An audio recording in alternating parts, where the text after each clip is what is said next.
अंडी चोरून आणून शाळेत विकायचा, कोंबडी चोर, मोटार चोर ते कॅप्टन अशोक खरातचे लहानपणापासूनचे कारनामे समोर.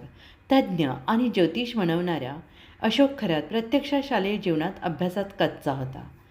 स्वतःला अंकशास्त्राचा ज्योतिषी म्हणवणारा अशोक खरात खरं तर गणित विषयात 28 गुण मिळाल्याने नापास झाला होता.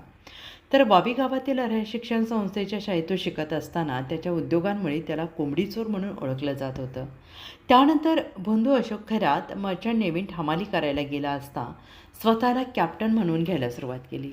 मात्र त्याचं खरं रूप उघड झालं आणि सगळ्यांना त्याची किळस वाटायला लागली.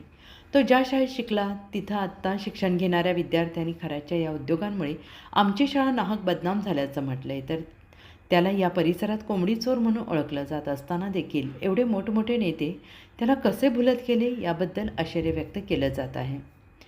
सगळ्यांनी वैज्ञानिक दृष्टिकोन अंगीकारावा अशी अपेक्षा या शाळेतील विद्यार्थ्यांनी व्यक्त केली. स्वतःला अंकशास्त्राचा तज्ज्ञ आणि ज्योतिषी म्हणवणारा अशोक खरात प्रत्यक्षात शालेय जीवनात अभ्यासात कच्चा होता.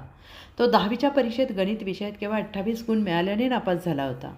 वावी परिसरातील नागरिकांनी त्याच्यासोबत शिकलेल्यांच्या मते खरातला लहानपणी कोंबडी चोर किंवा मोटर चोर म्हणून ओळखले जायचे. घरून अंडी चोरून आणणे आणि शाळेत विकणे असे त्याचे उद्योग होते. खरात मर्चंट नेव्हीमध्ये हमाल किंवा खालच्या दर्जाचं काम करायला गेला होता. तेथून 5 ते 7 वर्षांनी परतल्यावर त्याने स्वतःला कॅप्टन म्हणून घेण्यास सुरुवात केली आणि लोकांना फसवले.